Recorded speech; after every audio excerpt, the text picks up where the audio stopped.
Quietly spent millions of dollars investigating UFOs, and then they lied about it. Why have they lied about it? One reporter says he knows why. It's interesting. Stay tuned. Impeachment actually matters. UFOs for years were treated as the stuff of cranks and weirdos, but recently, people who are interested in the topic have been joined by a formidable ally, the American military. Turns out for years, the Pentagon spent millions investigating UFO phenomenon. They've lied about it. However, in a recent piece for the Washington Examiner, columnist Tom Rogan came out with a theory as to why they've been lying, and it's worth hearing. Tom Rogan joins us tonight. Tom, thanks so much for coming on. Thanks. So one of the things you hear is, well, maybe these objects are Russian or Chinese, but your piece points out Russia and China have literally lost aircraft chasing these things. So they're not Russian or Chinese. So we have a declassified British government document, which is a research document into UFOs, that points out a couple of times, actually, that about 4 Soviet pilots, perhaps Russian pilots since, were lost trying to engage these aircraft. Were killed? Does it say how? Doesn't say how. And I haven't been able to find out how.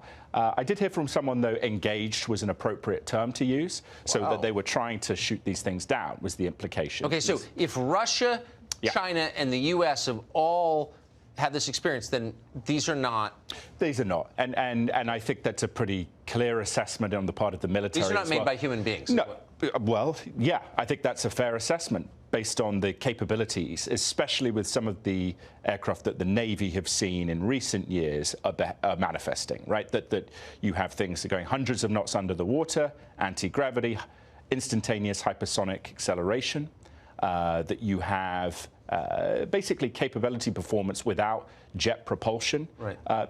This stuff is not stuff that China or Russia have anywhere near the capability or of. that physics can explain. Exactly. So why is the Pentagon lying about this? Why have they lied about it for so long? I mean, that's the golden question. I think one reason is that a lot of people in the Pentagon fully don't understand what this is. I think they come to the conclusion it ain't from here. Yeah. But beyond that, they're somewhat flummoxed. And you think they have come to that conclusion? Yes, confidently. They think this is extraterrestrial, just to be totally blunt about it. Or extra-dimensional, something extra, let's put it that way. It's not from this world. Not from this world, and not from Elon Musk. You know, some people say maybe it's some secret billionaire somewhere. It's too advanced. It's also quite extraordinary the degree to which, when these things happen, right? When we've seen a lot of, or some coverage, not as much as we would want to see on the Navy in particular, but the nuclear synergy, the nuclear identifier, that a guy, Robert Hastings, wrote a book about this 10, 15 years ago, which is at some point probably going to become a bestseller because it talks about these things actually deactivating, in a couple of cases, US and Soviet ICBMs in the Cold War. So whatever these things are, intelligent machines, they're not ghosts, blips on the radar.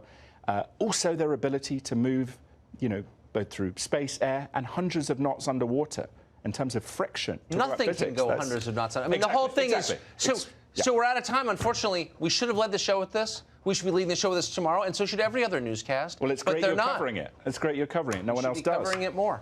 It's unbelievable. It is. Thank you. Thank you. Good to see you, Tom Rogan. We're out of time tonight. We'll be back tomorrow night, 8 p.m., the show that is the sworn enemy of lying, pomposity, smugness, and groupthink. All right, Shalom. Before I get started with this lesson, I want to give all praises, honor, and glory to Yahweh, Bahashem, Yahushai, Bahashem, Rakakwadash. Double honors to my elders and apostles of Great Millstone who taught me this truth, and double salutation to all you Akim out there laboring, the house of David that's pushing his word with all truth, righteousness, and sincerity. Shalom to you, brothers. All right, so I'm back at you with another quick lesson through the Holy Spirit, okay? And Esau and these heathen nations realize that they are no match for the true living power, man, okay? They're getting ready to meet the Lord of hosts, the true angelic force, which they call UFOs, which are the angels of Yahweh Shem Yahushai, okay? This is the book of 2 Chronicles, chapter 20, and verse 6, and it reads, "And said, O Lord, Yahweh Shem Yahushai, power of our fathers, art not thou power in heaven? And rulest not thou over all the kingdoms of the heathen? And in thy hand is there not power and might, so that none is able to withstand thee?" You see? So our enemies are getting ready to face the true heavenly power, all right? They're getting ready to see the true space force, man, okay? Let me grab this. This is Job chapter 37 and verse 23. And it reads, it says, touching the Almighty, we cannot find him out. You see, and this is what Esau is realizing, all right? They truly don't understand, okay, the true power of Yahweh Shem Yahushai, okay? It says we cannot find him out. He is excellent in power and in judgment. And in plenty of justice he will not afflict. Verse 24, it says, men do therefore fear him. He respect not any that are wise of heart, man, okay? Because as Esau admitted, okay, that this power that they're witnessing is not of this world, all right?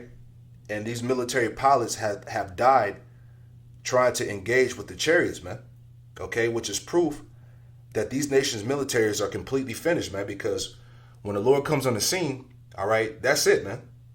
Okay, the scriptures tell us that, Yahweh Shem Yahushai is coming to wound the heads over many countries, man. All right, the Lord is getting ready to come and melt these damn devils, man. You see? Let me get this. All right, it's Isaiah chapter 31, verse 3. And it reads, it says, now the Egyptians are men and not the Most High, man. Okay, so Esau and the rest of these heathen nations, these damn devils, all right, they're finding out that they're just men. Okay, it says, now the Egyptians are men and not the Most High, and their horses flesh and not spirit.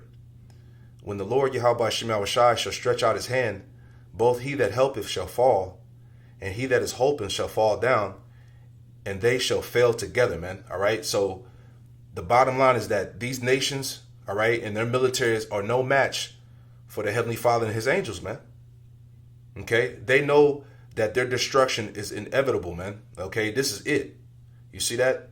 And that's why, we're in that time where, you got the Pentagon releasing all this information, dealing with the so-called UFOs, which are the chariots, man. Okay, these Edomites in these nations are running scared, man. Okay, because they know that this is it for them, man. They know that the true power of Israel is coming to meet them, man. You see? Let me get this. All right, this is just rolling the spirit, man, because hey, this is beautiful, man. Okay, our true power is coming to redeem us, man. Okay, he's coming to bring judgment upon these nations, man, just like it's written in the scriptures. All right, this is 2nd Ezra chapter 13, and I'm gonna start at verse 1. Okay, because Esau knows what time it is, man. All right, it's 2nd Ezra chapter 13, verse 1, and it reads, it says, and it came to pass after 7 days I dreamed a dream by night, and lo, there arose a wind from the sea, that it moved all the waves thereof.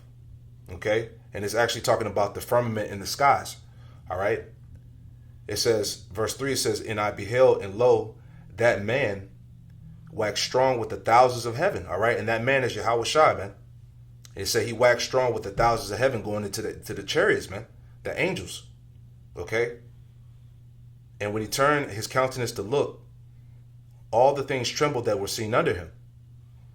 And whensoever the voice went out of his mouth, all they burned that heard his voice, like as the earth felleth when it filleth the fire, man. Because, hey, the Lord is going to unleash those lasers out of them chariots, man, and turn these damn heathen into dust, man.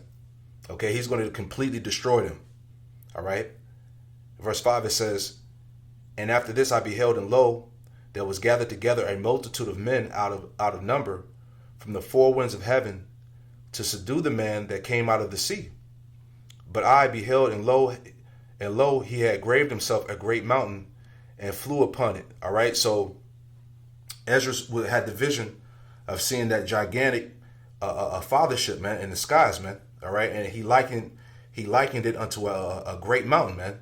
All right, just to describe to you, how big and massive this chariot was, man.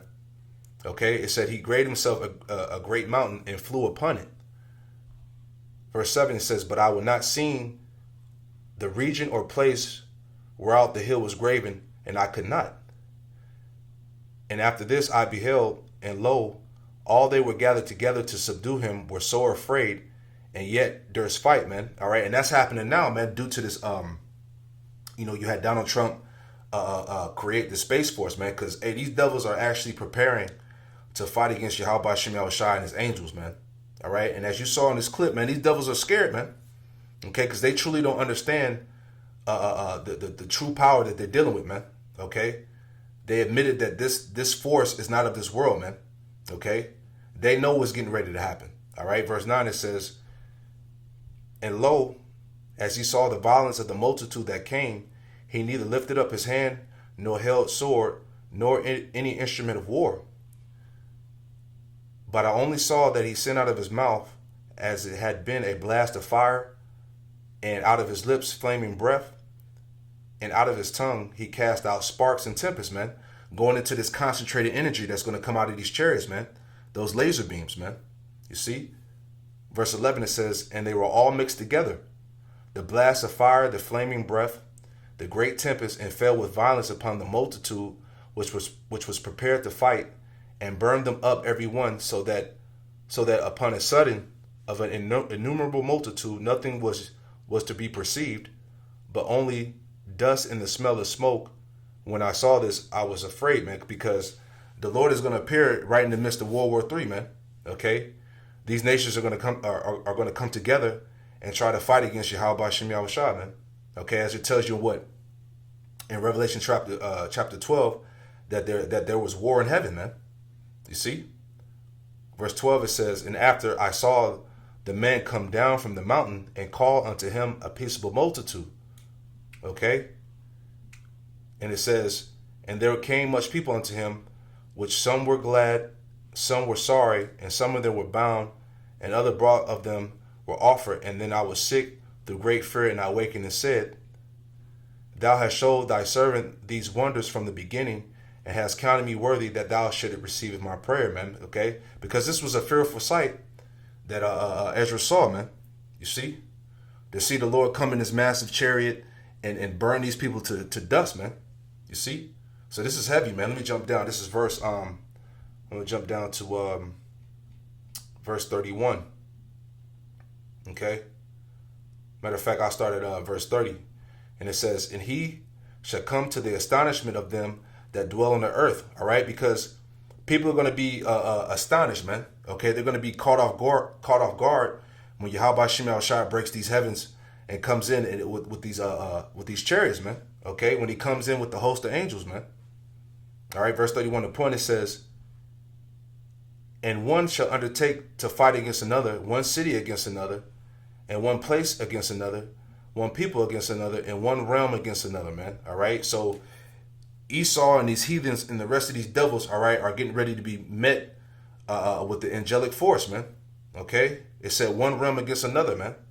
Okay, because hey, the Lord is coming to enter into this realm, all right, to take this world over, man. You see, so this is beautiful stuff, man. All right, and it's beautiful to see the fear on these devils' faces, man, because they have no idea of the power that they're dealing with, man. You know, I just wanted to bring this out, man. You know, Lord willing, this lesson was edifying. All right, hey, these devils are done, man. Okay, they don't stand a chance, man. Hey, Space Force, no force, man. You know, but I'm gonna close it out by saying, call halayim la Yahweh, by Hashem Yahushai, by Hashem Rakakwadash. All right, double honors to my elders and apostles of Great Millstone who taught me this truth, and double salutation to all you Akim out there laboring. Shalom.